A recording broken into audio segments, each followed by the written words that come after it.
Hey, what's up guys? This is Justin, Doc, with Tactical Neuroscience in collaboration with FieldCraft Survival. And Mike has asked me to do a short video for you guys, dropping some knowledge so we can understand the idea behind observe in observe, prepare, and survive. So we're going to talk today about context. What is context and how can you control it?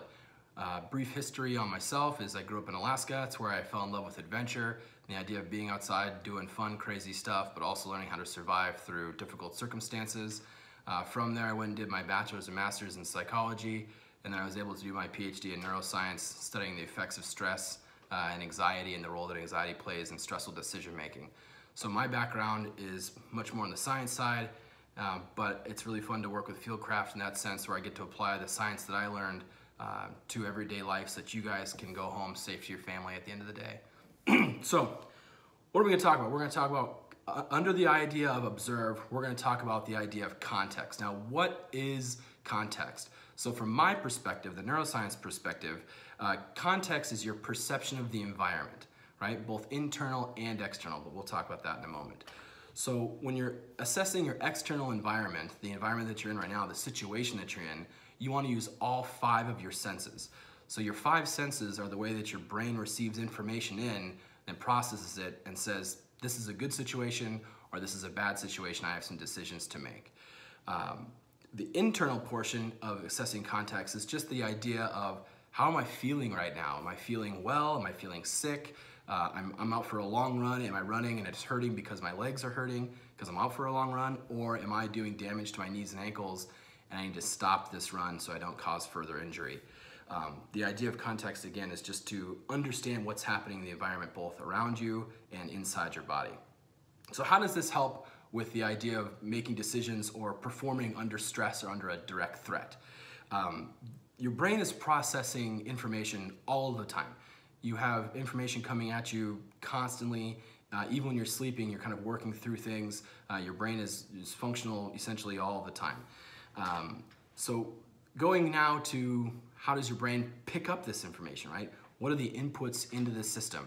So again, those are your 5 senses. So you've got taste, touch, smell, hearing, sight. These are all the 5 senses we learned in 1st, 2nd, maybe even kindergarten, 1st or 2nd grade, maybe in kindergarten. And they're things that in reality, we probably don't think about all that much, but have massive implications, specifically for the role that we're gonna talk about here with how to control your context. And so I'm not gonna go into too much detail on the brain regions associated with each of these senses. That's probably far more than I could fit into this short video. But the idea is, if you'd like to Google them or go into more detail, is with taste, that's in the gustatory cortex, which is your anterior insula and your frontoperculum. The idea of touch, right? So the touch portion of your brain is your parietal lobe. It's a big part of your cortex part of your brain because touch is very important to us. As you'll notice, I do this when I talk about touch because our fingers are full of touch receptors.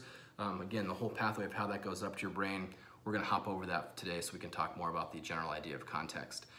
Next on the list is smell. We've got these noses on our faces, right? So your olfactory bulb sits right behind your nose, which is linked up to your limbic system, which is the emotional portion of your brain, which again influences how you perceive your environment. Is this a scary situation? Is this not a scary situation? Next is hearing, right? Again, we've got these 2 ears, the sides of our head, and when you process those, again, through the temporal lobe. And last, but certainly not least, is sight. And you have a big old part of your brain in the backside of your head called the occipital lobe that's involved in processing sight and visual information.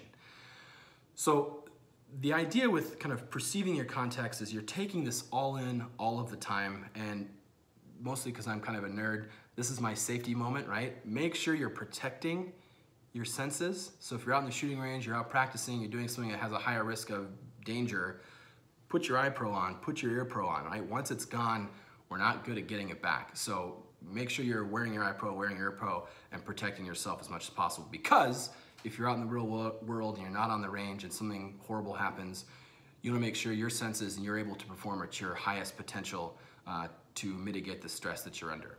All right, so what's this idea of controlling your context? So we know that context is perceiving the environment around you, perceiving the environment inside you, but how do you control it, right? So it's pretty simple. Mike does a great job of summing it up with the word observe. observe your situation around you, right? So what's our primary way to observe the situation? Vision. We are visual creatures. We look around, we see things. It's the way to detect a threat from the farthest possible distance, as you can see the threat approaching, right? So you want to make sure you're always looking around, you're always assessing the environment that you're in visually. Next is hearing, right? So you can hear something sometimes before you can even see it, but at least hearing is directional, and you'll know, is the threat in front of me? Is the stress going to come from the front? Is it going to come from the back? Where do I need to shift my attention based on what I'm listening to or what I'm hearing in the environment around me? After that is smell, right? So I think we a lot of times underestimate the power of smell. In my example story, we'll talk about why smell can be very important. Touch, right? So it's the idea of how do things feel? How does the room feel? Is it hot? Is it cold? Is it windy? What are the things that you're kind of picking up from your touch, portion of your brain when you're assessing what's the situation that I'm in? And last but not least is taste. Again, I have an example for taste here when we get through it, but don't hesitate to kind of think about it every once in a while, specifically when things are seeming not right or a little bit abnormal. Really try and work through the system and employ all of your senses. So how do you set yourself up for success? My story, coming from a laboratory background, and I learned this very early in my PhD days because I was in a wet lab with chemicals that could be very dangerous if they were spilled or let loose, there was a gas leak. And so one of my mentors did a really good job. He said, there's a few ways that you want to practice going into a laboratory with your samples, or when you're doing stuff back and forth, coming in and out of the lab. And so if you remember, if you've seen almost every movie, every lab door has that giant vertical slit window in it, right? And so when you approach the lab, this is again, please use this scenario in your daily life, but when you approach the lab, I would look in to see, does anything look abnormal in the space that I'm going into before I actually walk in the door, right? And then right as I went up to the door, I'd look a little bit more, and then I would listen. Do I hear a gas leak? Do I hear somebody moaning? If I saw somebody laying on the ground, didn't know what was going on, what can I help them or not? Is there a gas leak? Listen for something to see if, that's out of the normal. Open the door. This is the part where smelling is very important. If you practice smelling a room or smelling an environment when it changes, it's something you don't even think about, but you do, and you'll start to find yourself sniffing and smelling different things. It's very powerful. So when I would walk into the lab, I would just take a quick sniff.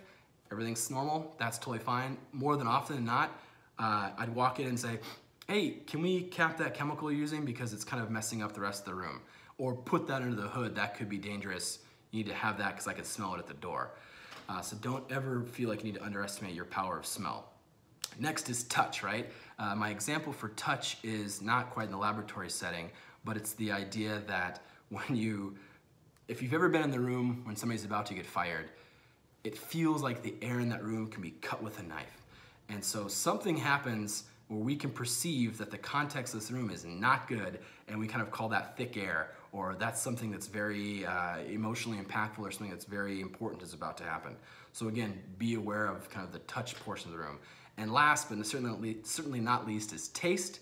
And for taste, again, I don't have a great lab example, thankfully, about tasting stuff, but if you're out on the firing range, you're out practicing shooting, take a moment and just kind of taste that gunpowder, like that sulfuric, gunpowder flavor that gets in your mouth, and perceive that, right? So if you walk into a room that you don't know anything about, and all of a sudden everything looks sort of normal, you don't hear anything, you don't smell anything, although you probably would smell this, you don't touch anything, but all of a sudden you kind of get that smell and taste of gunpowder, something's going on, right? You want to make sure you're setting yourself up for success and able to mitigate that threat and or stress that's going on. So the idea and the way to improve this skill is to practice it, right? It doesn't sound that hard, but most of the time we're pretty lazy as humans, and so practicing takes a lot of work, and it's not something we always like to do. But think about it, right? Bring it to the forefront of your mind. And so next time, my challenge to you, right? Let's make this a challenge. My challenge to you is next time you're doing something in your day-to-day life that's usually pretty boring, like a commute to work, riding on the subway, standing in line for groceries, take a second, take a minute, and practice. Look around. What is the situation that you're in, right? What do you see? What do you hear? What do you smell? What does the room feel like? Can you taste anything? And what happens is the more that you do this over and over, the more that you practice, the more that you start to notice you're doing it without even thinking about it. And so you become very good at understanding the context of the situation that you're in, also assessing how you're feeling in relation to everything else. But you get really good at assessing the context of the situation that you're in. You observe, you increase your observation skills, which then leads to the ability to control the context, right? So again, if you see something happening and you're like, this is not a good situation, you can get the heck out of there. Just decide, you know what, I don't need to be in this space, I can leave. Or, I'm stuck in this space, I'm in a fight or flight for my life in a moment, I better get myself prepared so that I can perform and respond accordingly. But that also is how you can control the context of knowing what's gonna happen or seeing what's the environment around you, hearing it, smelling it, kind of the 5 senses we just talked about, to then increase your performance under those really stressful situations. A good example I've got is that more than once it's happened where I kind of rounded up my group, we were out at an establishment late at night, they serve alcohol. I said, hey guys, time to go, this isn't a good spot anymore. With some grumbling, kind of moved the group, and right as about when we were near the front door area, a fight would break out. And everybody, more often than not, they're like, how'd you know that? And it's like, well, if you're watching the room, if you're assessing your context that you're in, you're gonna see that these two guys are getting ready to go at it. Let's get the hell out of here because we don't need to be here for a bar fight. The other fun part about this is once you practice this skill, you notice it's something that you cannot turn off. It's a skill that you have acquired and you're practicing it and you get very, very good at it. My story for that is I got to drive across my state with a friend who is a very, very experienced, he's really into hunting. We drove about 400 miles with the radio off. He had his hands at 10 and 2 and was looking the whole time off in the distance, and he's pointing out animals. I probably saw maybe 50% of them, but he's like, oh, turkeys, deer, antelope. He's pointing out all these amazing animals because he can't drive across the state without looking for animals the whole time, without observing the situation, the context that he's in. Hopefully this has been helpful for you guys. Under the idea, we're going to do a quick recap. Under the idea of observe, you want to make sure you understand the context that you're in. You want to make sure you have the ability to control the context you're in through understanding it. And then the last part is this will help to increase your performance under a threat or under a stressful situation. Again, my name is Justin. You can find me at Tactical Neuroscience. That's